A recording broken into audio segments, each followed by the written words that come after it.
Hey guys, Assalamualaikum. It's me Nina and welcome back to Nina Story. Kalau Nina sebut je nama The Beatles, ramai orang yang kenal dengan kumpulan legend yang berasal dari UK ni. Cuba korang komen dekat bawah lagu dorang yang mana satu menjadi kesukaan korang. Kumpulan ni terdiri daripada 4 orang iaitu Paul, John, George dan juga Ringo. So semasa ahli kumpulan ni tengah naik kan, membawa nama masing-masing, lagu-lagu dorang ni menjadi kesukaan orang ramai. Salah seorang daripada grup dorang yang bernama John Lennon telah pun ditembak sampai mati. Sampai sekarang kehilangan dia masih lagi terasa dan memberikan impak yang sangat besar dalam industri muzik. Sebelum Nina mulakan cerita, apa kata korang subscribe dulu di bawah sebagai tanda korang support channel Nina. And so without wasting any time, let's get started.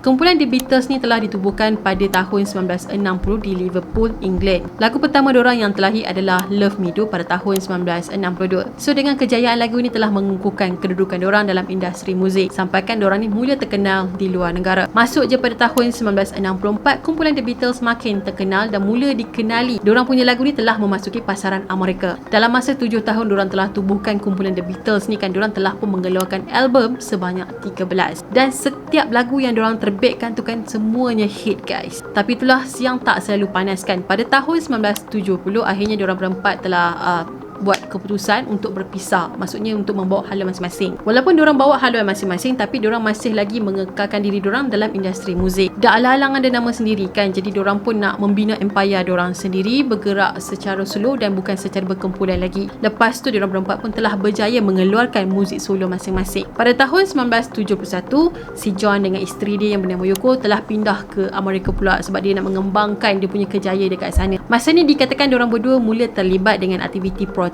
dan juga aktivisme. John juga pernah hampir dihantar balik ke England sebabnya dia ni terlalu lantang dalam bersuara tentang isu perang yang terjadi di Vietnam. Bertahun-tahun jugalah John ni cuba untuk fight hak dia dan akhirnya pada tahun 1975 dia berjaya membatalkan pengusiran dia dari Amerika dan dia pun stay lah dekat Amerika sampailah dia mati. Selepas anak dia dilahirkan, John ni pun telah menyepilah dari dunia hiburan tapi dia buat comeback pula pada tahun 1980. Kali ni dia telah buat comeback dengan isteri dia, diorang berdua telah collab dan diorang berdua juga telah mengeluarkan satu album yang bertajuk Double Fantasy. Tapi beberapa minggu kemudian setelah album tadi dikeluarkan, John telah ditembak oleh peminat dia sendiri sehingga menyebabkan nyawa dia melayang. So peminat dia tadi ni adalah David Chapman yang berusia 25 tahun pada masa tu. Punca kejadian ni terjadi disebabkan satu statement yang dikeluarkan oleh The Beatles masa dalam sidang media pada tahun 1966 dulu. Jadi dalam sidang media tu, John telah mengeluarkan satu statement yang membuatkan orang ramai sangatlah marah. Dia cakap populariti The Beatles pada masa tu lagi besar daripada Jesus. So peminat-peminat dia yang menganut agama Kristian pada masa tu mestilah diorang marah sebab diorang rasa macam John ni tak respect Tuhan diorang. Jadi salah seorang peminat dia yang marah dengan statement John tadi termasuklah David.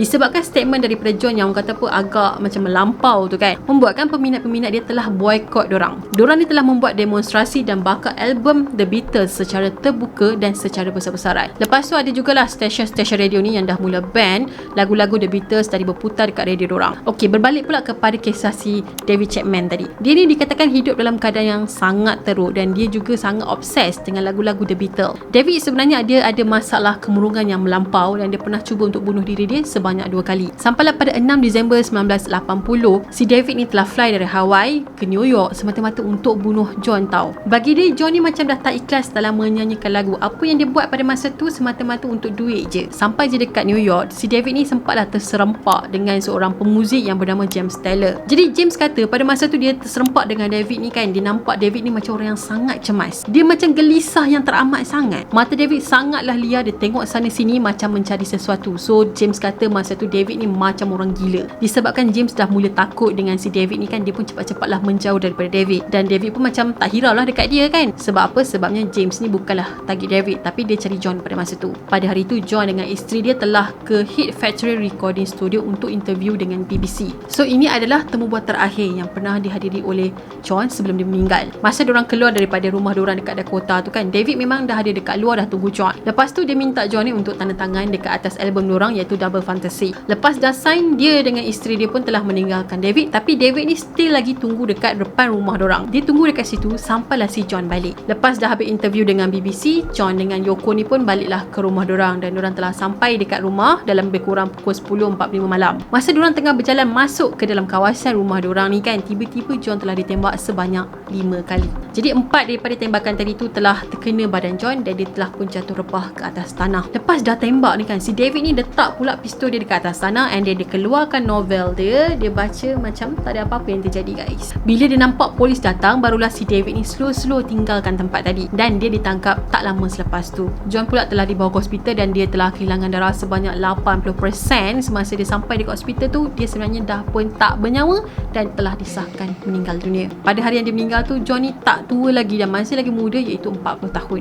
Esok pagi tu kecoh dekat media tentang kes John ni telah mati kena tembak dan gambar John ni terpampang di mana-mana saja, dekat dalam TV, dekat newspaper, semua ada muka dia je. So pada hari kejadian tu, satu Amerika memang terkejut dengan kejadian yang menimpa ke atas John. Peminat-peminat John mula berkumpul di depan rumah dia iaitu di Dakota dan bawa kite dan juga bunga dan diorang letak dekat depan tu. Manakala si David tadi tu pula telah disabitkan dengan kesalahan membunuh. David ni juga telah dinilai oleh ramai doktor dan diorang sendiri telah mengesahkan yang David ni sebenarnya ada masalah mental. Ada yang kata dia ni ada skizo, ada kemurungan manik dan macam-macam lagi lah, semuanya melibatkan masalah mental. Walaupun dia ni disahkan gila, tapi dia tetap dijatuhkan hukuman penjara selama 20 tahun. Dia juga telah diarahkan untuk mendapatkan rawatan sakit mental selama dia berada dalam penjara. Dikatakan David ni pernah buat rayuan lah untuk bebas sebanyak 11 kali, tapi semua rayuan dia tu telah ditolak. Sebabnya setiap kali waktu David ni hampir dibebaskan, Yoko akan hantar satu surat kepada pihak penjara untuk kekalkan David tu di dalam penjara. Update David paling latest pada tahun 2022, dia telah dibicarakan sekali lagi di mahkamah. Sampai sekarang David ni masih lagi berada di Pusat Wayne Correctional. Selepas John meninggal pada tahun 2000, Yoko telah pun mengasaskan sebuah muzium John Lennon di Jepun. Pada tahun 2002 pula, airport di Liverpool telah dinamakan sempena nama John Lennon. Bila dah terlalu famous, ada pula peminat yang fanatik, yang taksub ni, yang kadang-kadang ni overthinking dia lain macam. Sebab banyak kan kes-kes dekat luar negara, artis-artis barat ni yang kena tembak dengan peminat diorang sendiri. Astaghfirullahaladzim. Okay guys, itu sajalah perkongsian Nina untuk hari ni. Nina harap korang suka, dan kepada korang yang belum lagi subscribe channel Nina tapi selalu tengok video-video Nina dekat TikTok ke dekat YouTube, ataupun korang ni baru je tengok video Nina, apa kata korang subscribe dulu di bawah. At least Nina bersemangat sikit lah nak buat video-video baru untuk korang. Dan satu lagi, jangan lupa untuk follow Nina di Instagram dan juga TikTok. Kita akan jumpa lagi next video. Bye bye. Assalamualaikum.